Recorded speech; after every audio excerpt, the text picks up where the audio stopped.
तो पुण्यात्माओं, इस golden chance को अब चूक मत जाना। दास बार बार आपको सतर्क कर रहा है, ये दाव लगे आपका। कहते हैं आगे गए ना बावड़े, रहते भी सब जहां, और बिन साहिब की बंदगी कहीं ठोड़ ठिकाना ना। जैसे मोती ओस का ऐसी तेरी आव। और गरीबदास कहते हैं महाराज जी, गरीबदास कर बंदगी, भाई बोहर नहीं ऐसा दाव। ये दाव है आपका, एक मौका लग गया है असंख्य जन्मों के उपरांत। और पुण्यात्माओं, समझदार व्यक्ति, परमात्मा ने पहले शिक्षा दी है, इससे कुछ चतुरता ही है। इस चतुरता का ही दुरुपयोग ना करके सदुपयोग करें। आज इतने इंटेलिजेंट है मानव, कोई एडवोकेट बना है, कोई जज बना है, कोई इंजीनियरिंग कर रहा है, कोई डॉक्टर बन गया है, और कंप्यूटर तक की खोज कर ली। तो परमात्मा ने आपको ये माइंड दिया है, और हमारा उद्देश्य क्या है, इस पर भी थोड़ा सा ध्यान दो। आज आपने बालक पढ़ा दिया, बेटा या बेटी, अच्छी पोस्ट मिल गई। एक बता रहा था मेरा रिश्तेदार का, वो भी अच्छी पोस्ट थी उसकी, उसका पुत्र एसडीएम सेलेक्ट हो गया, ब्याह की तैयारी थी, और वो अपने मित्रों को इनवाइट करने के लिए जा रहा था। दुर्घटना होगी, नई कार खरीद रखी थी, दुर्घटना में वह कार भी गई, इकलौता पुत्र भी गया। अपने आत्माओं, आप बहुत गहराई से सोचो, तो 10 बार बार आपको ये आपके ऊपर से जो मैल हटा रहा है, आपकी बुद्धि इतनी दब चुकी है, इसको इतना ज्ञान देकर मुश्किल से उबारा जाता है। और इस ज्ञान को आधार बनाकर कदम रखो इस भक्ति के मार्ग में, तब आप सफल हो पाओगे। प्रसंग चल रहा था कि ओसा प्यास न भाग ही, जब तक दसे नहीं आब। तो कम से कम पूरे 24 घंटे में से आप 2 और 3 घंटे भी भगवान के लिए दे दोगे ना, आपका काम बढ़िया पड़ा है। पर मर्यादा में रहना, मर्यादा से बाहर नहीं होना। अब देखो पुण्यात्मा, ये दूसरे संत भी परमात्मा की वाणी को पढ़ के जैसा उनकी बुद्धि ने काम कराया, कुछ थोड़े बहुत मिलते जुलते से ज्ञान को बताते रहे। वो भी कहते हैं 2.5 घंटे भक्ति करो, जैसे 24 घंटे हैं दिन रात में, तो 10% समय भी मालिक में ला दें तो 2.5 घंटे बन गए, यानी 2 घंटे 40 मिनट ला लो। तो कहने का भाव ये है कि इतना समय आप इस सत्य भक्ति पर दोगे तो उसका फल मिलेगा, और इतना ही समय आप अन्य संतों के कहने से, उनके द्वारा बताए गए मार्ग में लगाते तो वो व्यर्थ था, वो व्यर्थ था। तो अब समय भी आपका लगे और उसका सदुपयोग भी हो, सतभक्ति करेंगे तो इतने में आपका मोक्ष हो जाएगा। मर्यादा इसमें बहुत जरूरी बताई है। तो क्या बताते हैं परमात्मा, यहाँ प्रत्येक प्राणी को परमात्मा से डर कर रहना चाहिए। आज हम अज्ञानता के कारण ना जाने कितनी गलतियां कर बैठते हैं, और उन गलतियों के कारण फिर हम आगे चल के बहुत दुखी होते हैं। अब जैसे बच्चे छोटे होते हैं, नादान होते हैं, अनजान होते हैं, बिजली के तार ने को पकड़ के, जैसे भी उदाहरण दिया था, उसको पकड़ लेते हैं और मुख में दे लेते हैं, जीवन से हाथ धो बैठते हैं। और जब वो बच्चे बड़े हो जाते हैं, उनकी बुद्धि मैच्योर हो जाती है, बुद्धि का विकास हो जाता है। फिर वो उस बिजली के निकट नहीं जावे, कहीं तार नंगा पड़ा होगा तो भी औरों को भी सतर्क करेंगे, आप भी दूर से जाएंगे। तो पुण्यात्मा, आज वर्तमान में ये दास जब जेई की नौकरी लगा था हरियाणा सरकार में इरिगेशन डिपार्टमेंट,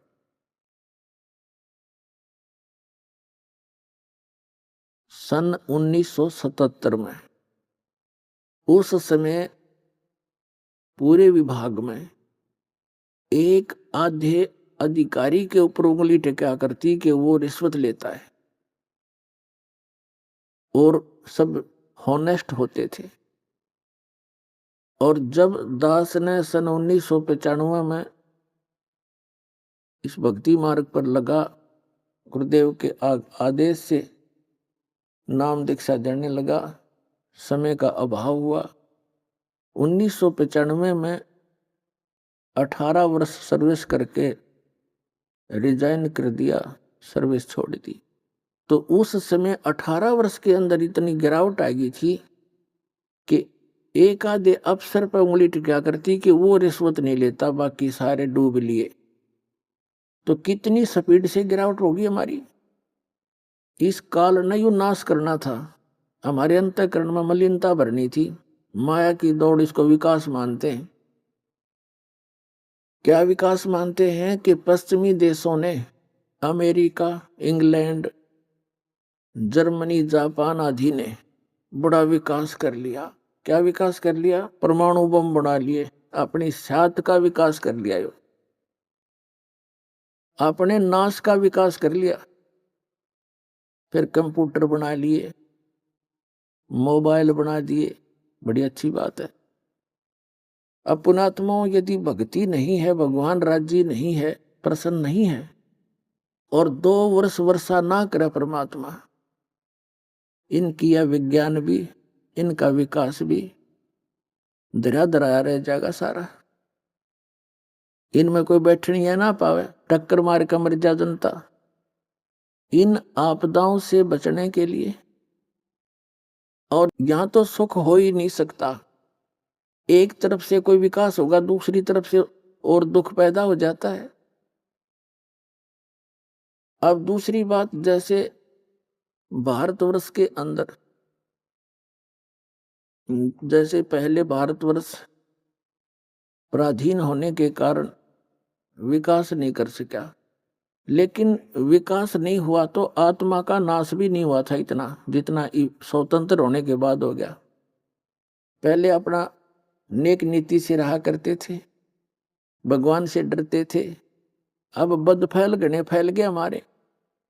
तो कहने का भाव ये है कि अब भी भारतवर्ष के अंदर अभी इंसानियत भी जीवित है, बड़े छोटे की थोड़ी बहुत मर्यादा भी जीवित है, और निर्लज्जता भी बहुत कम है। उसकी कहीं कहीं आग लगी दिखाई देती है, जैसे गुड़गांव जैसे शहर में इसको विकास मानने लग गया आजकल। लड़कियां अर्धनग्न घूमती हैं, ये खाक विकास है? पता नहीं किसी किसी पजामी पहन के अंडे कार्टून बन के, तो ये विकास है? तो पुण्यात्मा, आत्मा के नाश को हमने विकास मान लिया। विकास अब शुरू होगा। हम परमात्मा की शरण में रहेंगे, भक्ति करेंगे, और परमात्मा हमारे को अनेक आपदाओं से बचाएगा। और जो आवश्यकता हमें होगी हमारे अनुकूल, उस आवश्यकता को भगवान पूरा करेगा। कितना है कोई अपने आप को विद्वान मान रहा हो और वैज्ञानिक मान रहा हो, और उसके सामने कोई आपत्ति आ जाती है तो कोई विकल्प नहीं उसके पास, और हम उस परमपिता की आड़ में चलेंगे, शरण में रहेंगे, तो हमारे ऊपर कोई ऐसी आपत्ति आओगी तो परमात्मा आपको नारा दिखाओगा कि भगवान ऐसे काम करता है। तो पुण्यात्माओं, हमने भगवान पर आश्रित होना है। ठीक है, परमात्मा की देन है, जैसे कंप्यूटर है, ये एक विशेष देन है भगवान कबीर साहब की। इसका अब सदुपयोग होना चाहिए, इसका सदुपयोग हो। सदुपयोग कैसे हो? वैसे तो होगा, ये तो परमात्मा ने दिया, इसलिए ना मानव स्तर की सोच नहीं है यार। कंप्यूटर और इंटरनेट यहाँ से बैठे पूरे विश्व में भेज देते हैं। कहीं टीवी ऑन करो और सुन लो, इंटरनेट देखो, खोल लो अपना, वहां से सब देख सकते हैं। तो अभी तक इस टीवी का में क्या दिखाया जाता है? राजनेताओं की चोरियां, उन्होंने ऐसा करा, उसने ऐसा किया, उन्होंने ऐसा किया, चलो ठीक है। फिर कोरी बकवाद फिल्म, बेहुदी फिल्में दिखाई जाती हैं। फिर ये मोबाइल बन गए, इन मोबाइलों के अंदर ऐसे कुछ भी गंद भर लो इनमें। लेकिन अब इनका हम सदुपयोग करेंगे, इन टीवी चैनलों के ऊपर भगवान की चर्चा चला करेगी और मोबाइलों के अंदर परमात्मा की वाणी होया करेंगी। ये बकवाद नहीं रहेंगी कुछ दिनों में।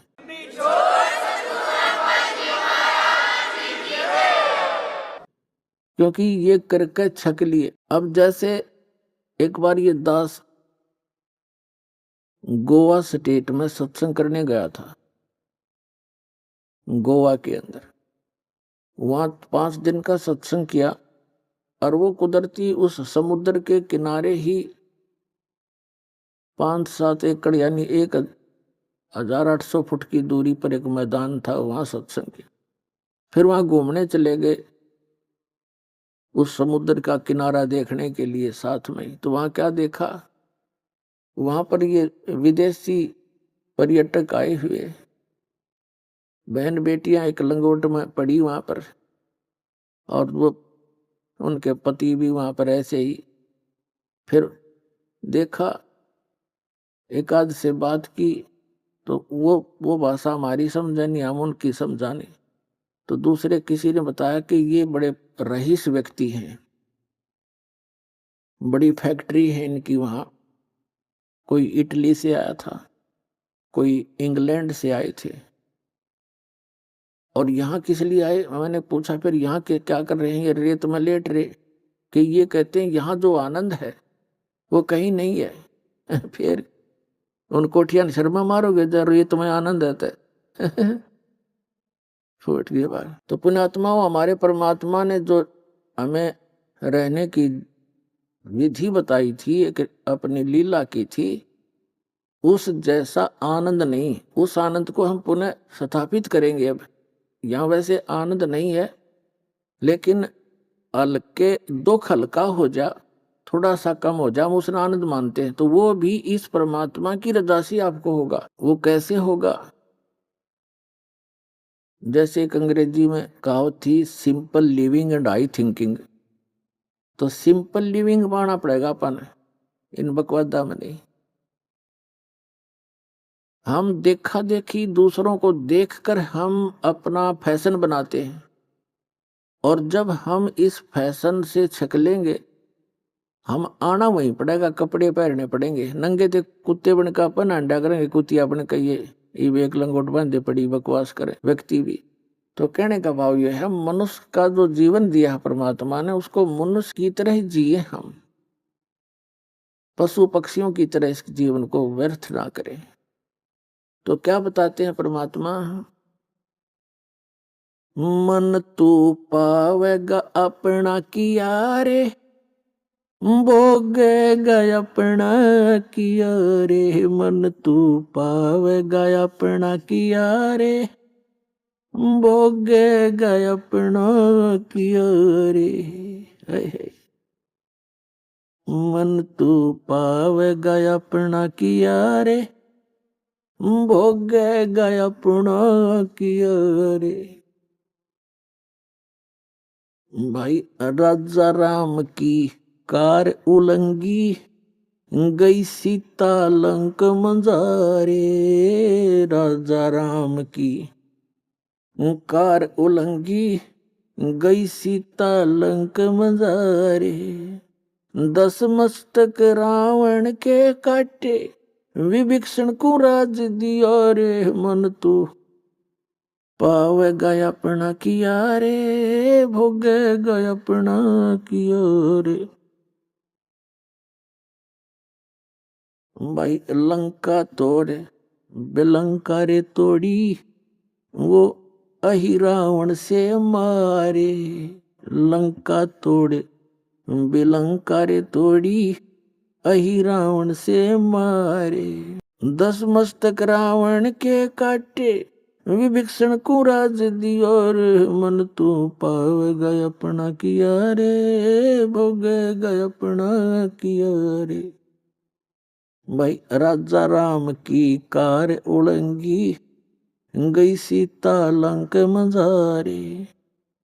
सेतु बंधा जब सेना उतरी, वो चढ़ गए पद्म 18। मन तू पाव गए अपना किया रे, भोगे गए अपना किया रे। भाई लंका तोड़े बिलंका रे तोड़ी, अहि रावण से मारे। 10 मस्तक रावण के काटे, विभीषण को राज दिया रे। मन तू पावे गए अपना किया रे, भोगे गए अपना किया रे।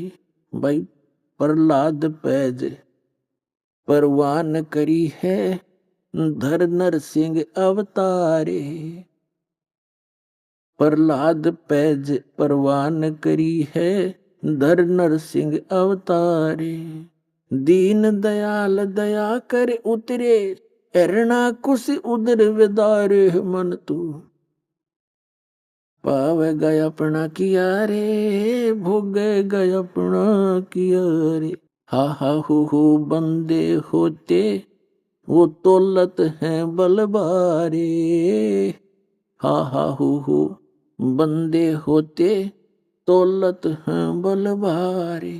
गज और गरा बने भवसागर, 10 सेंस अधिकारे। मन तू पाव गए अपना किया रे, भोगे गए अपना किया रे। भाई श्वास घटो बलहीन भयो, जद खेच लियो मजदारे। श्वास घटो बलहीन भयो, जब खेच लिया मजदारे। अर्ध नाम रसना से टेरा, सुमरत है रंकारे। मन तू पाव गए अपना किया रे, भोगे गए अपना किया रे।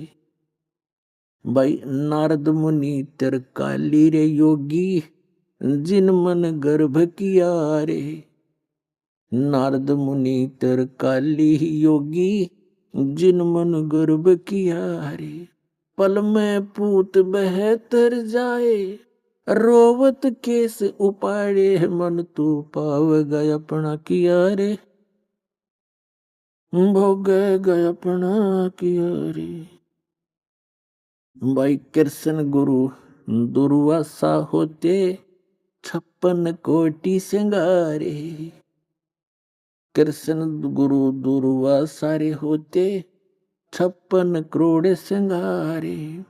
अम्बरीश के चले अपूठे, वो दुर्वासा से हारे। मन तू पाव गए अपना किया रे, भोगे गए अपना किया रे। भाई दुर्योधन और दुशासन को, द्रौपदी चीर उतारे। दुर्योधन और दुशासन को, द्रौपदी चीर उतारे। अंधे को पीन गई थी, वो बढ़ गए अंत अपारे। मन तू पाव गए अपना किया रे, भोगे गए अपना किया रे। मन तू भाई भीष्म पिता और द्रोणाचार्य, ये कर्ण से बाणों मारे। भीष्म पिता और द्रोणाचार्य, कर्ण से बाणों मारे। महाभारत में टटीरी के राखे, घंटा टूट पड़ा रे। मन तू पाव गए अपना किया रे, भोगे गए अपना किया रे। मन तू पावेगा अपना किया रे, भोगेगा अपना किया रे। भाई 33 करोड़ 33 कोटि यज्ञ में आए, वो 88 सारे। 33 कोट यज्ञ में आए, 88 सारे। 12 कोट वेद के वक्ता, वहां सुपच का शंख बजा रे मन तू। पावेगा अपना किया रे, भोगेगा अपना किया रे मन तू। पावेगा अपना किया रे, भोगेगा अपना किया रे। भाई चमरा कनक जनेऊ काढ़ा, वो व्यपरत पंडित सब हारे। भाई चमरा कनक जनेऊ काढ़ा, विपर पंडित सब हारे। जुल्हे के घर बालद आई, जिसके केसों से बन जा रे मन तू। पावेगा अपना किया रे, भोगेगा अपना किया रे। मीराबाई को मारन लागे, जहर का प्याला प्यारे। मीराबाई को मारन लागे, जहर का प्याला प्यारे। पीवत ही अमृत हो लाग्या, हो गया सर्द ही और मन तू। पावेगा अपना किया रे, भोगेगा अपना किया रे मन तू। ए भोगेगा अपना किया रे। भाई कंस के सीचा नौर खपावने, उन जीते मल अखाड़े। भाई कंस के सीचा नौर खपावने, जीतन मल अखाड़े। कृष्ण को तो यश दिया है ये कबीर ने कारज सारे। मन तू पावेगा अपना किया रे, भोगेगा अपना किया रे मन तू। पावेगा अपना किया रे, भोगेगा अपना किया रे। भाई शंखों कृष्ण करे खवासी, धन तू सृजन हारे। ये शंखों कृष्ण करे चाकरी, धन तू सृजन हारे। दास गरीब करे को सरवर, ऐसा शीस हमारे। मन तू पावेगा अपना किया रे, भोगेगा अपना किया रे मन तू। पावेगा अपना किया रे, भोगेगा अपना किया रे। पुण्यात्मा परमपिता परमात्मा कबीर परमेश्वर जी, ये सभी ब्रह्मांडों के रचनहार हैं, ये सर्वशक्तिमान हैं। श्रीमद् भगवद गीता अध्याय नंबर 15 के श्लोक नंबर 1 से और 4 में, 16 और 17 में स्पष्ट किया है कि संसार रूपी वृक्ष है, जिसकी ऊपर को जड़ है, नीचे को तीनों गुण रूपी शाखा है। और जो संत इस पूरे वृक्ष के विभागों को अलग अलग डिफाइन कर दे, परिभाषित कर दे, बता दे, उसको जानता है मूल सहित, स वेदवित, वो वेद के तात्पर्य को जानने वाला, अर्थात वो तत्वदर्शी संत है। तत्वदर्शी संत की प्राप्ति के उपरांत परमेश्वर के उस परम पद की खोज करनी चाहिए, जहां जाने के बाद साधक कभी लौटकर संसार में जन्म मृत्यु में नहीं आता। तो परमेश्वर ने 600 वर्ष पहले भगवान खुद आए थे, कबीर परमात्मा, वो अमर पुरुष, सत्य पुरुष। कबीर जी सत्य पुरुष है। उन्होंने अपने द्वारा रची हुई सृष्टि को, और सभी सदग्रंथ उन्हीं की देन है, जिस सतर का जिसने चेष्टा की है। तो उस परमात्मा ने बताया था, अक्षर पुरुष एक पेड़ है, ये सरपुरुष जिसको ज्योति निरंजन काल कहते हैं, जो 21 ब्रह्मांड का स्वामी है, श्री ब्रह्मा, श्री विष्णु, श्री शिव जी के पिताजी है। अक्षर पुरुष एक पेड़ है, जैसे जमीन से बाहर जो पोर्शन दिखाई देता है, तुरंत बाद जमीन के तुरंत बाहर वो तना, वो तो अक्षर पुरुष समझो। उस अक्षर पुरुष के एक मोटी डार समझो, होती तो काफी है लेकिन उनमें से एक मोटी डार समझो, वो सर पुरुष है, ये ज्योति निरंजन। और उसके 3 शाखा हो तो वो रजगुण ब्रह्मा, सतगुण विष्णु, तमगुण शिव जी रूपी शाखा है। ये देखिएगा, ये समझिएगा, उल्टा लटका हुआ संसार रूपी वृक्ष है। ये जो जमीन से बाहर दिखाई देता है इसको पेड़ बोलते हैं, पेड़, वृक्ष। तो ये तना जो है इस यहाँ से पेड़ माना जाता है, इसके ऊपर सारे, इस पेड़ पर ही सारी व्यवस्था होती है। परमात्मा ने बताया अक्षर पुरुष एक पेड़ है, निरंजन सरपुरुष वा की डार, और तीनों देवा शाखा हैं ये पात रूप संसार। रजगुण ब्रह्मा, सतगुण विष्णु, तमगुण शिव जी रूपी शाखाएं हैं ये, और हम आप जी यहाँ पात रूप संसार। और ये जड़ कौन है? ये जड़ कौन है? ये हो परम अक्षर ब्रह्म, पूर्ण ब्रह्म। ये संसार रूपी वृक्ष की मूल है। और गीता अध्याय नंबर 15 के श्लोक 1 से 4 में, 16-17 में इसी के विषय में जानकारी दी गई है कि जो संत इसको जड़ से लेकर और सभी टहनी शाखाओं तक बता दे, मूल सहित जानता है, स वेदवित, वो तत्वदर्शी संत है। तो परमात्मा स्वयं आते हैं उस ज्ञान का प्रचार करने के लिए, यथार्थ ज्ञान बताने के लिए। तो जब परमात्मा आए तो उन्होंने ये ज्ञान बताया। कबीर अक्षर पुरुष एक पेड़ है, निरंजन कहो, सरपुरुष कहो, वाकी डार, और तीनों देवा शाखा हैं ये पात रूप संसार। और जड़ वो प्रोक्ष है, वो गुप्त है। उस जड़ की जानकारी देने के लिए दास भेज रखे हैं कि जड़ कौन है, मूल कौन है संसार का।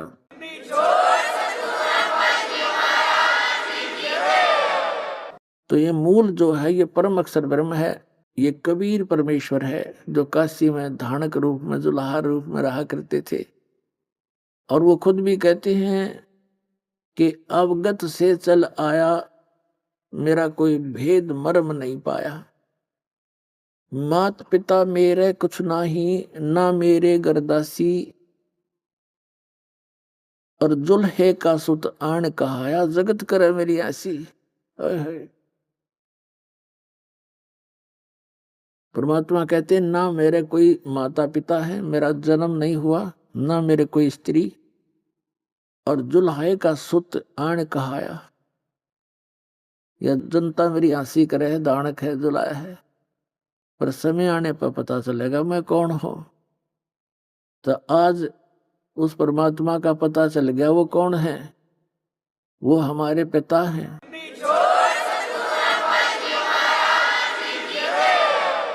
तो इसमें बताया है गीता अध्याय नंबर 15 के श्लोक 16-17 में 3 पुरुष बताए, एक सरपुरुष, एक अक्षर पुरुष। सरपुरुष ये ज्योति निरंजन है, इसके 21 ब्रह्मांड है, इतना ही ये प्रभु स्वामी है। और अक्षर पुरुष इसके 7 शंख ब्रह्मांड है, ये इतना ही स्वामी है। और ऑल ओवर कंट्रोल असंख्य ब्रह्मांडों का स्वामी, इंक्लूडिंग सरपुरुष और अक्षर पुरुष के ऊपर भी जिसकी सत्ता है, उन सहित सब का जो मालिक है वो कंप्लीट गॉड है, पूर्ण ब्रह्म है, कबीर साहब है, जो काशी में दानक रूप में आया था पुण्यात्माओं। हमने भगवान की डेफिनेशन का ही नहीं पता था अभी तक। कोई कुछ सट्टे मारे था हमने वो भी मान ली, कोई कुछ तुक्के मारे था वो भी हमने मान ली, क्योंकि हमें कुछ ज्ञान नहीं था। तो परमात्मा ने आपको शिक्षित इसलिए किया है कि आप भगवान पहचान लो। और 2 रोटी का रोड़ा है इस सारे जीवन में, 2 रोटी, 2 समय के टूक, और तो बढ़िया देगा आपको, 10 पे लिखवा लो चाहे, इस पर ध्यान ज्यादा दो।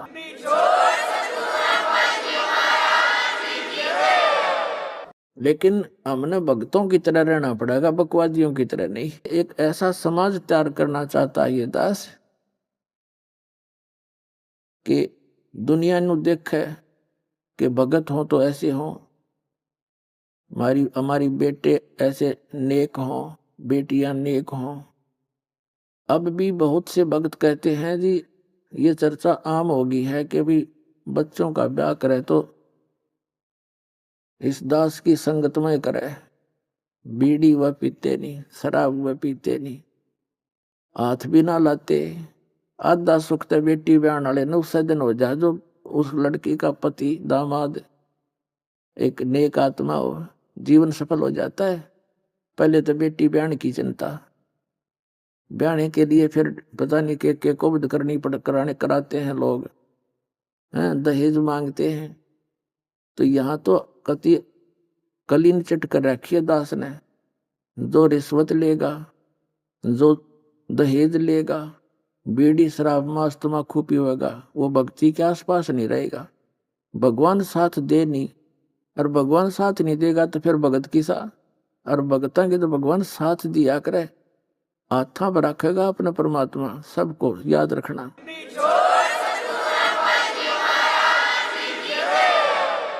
और फिर ये समाज हमारा किसी भी फील्ड में जाएगा, चाहे कोई डॉक्टर बनियो, चाहे इंजीनियरिंग बनियो, क्योंकि रोटी के लिए जो चल रही है इसमें थोड़ा बहुत तो हिस्सा लेना ही पड़ेगा आपसे। और चाहे कोई अन्य किसी फील्ड में भी जाएगा, भगवान से डर कर रहेगा, निर्भय होकर काम करेगा बेटा या बेटी, जहाँ भी, चाहे कोई बिजनेस में होगा या अपने घर में।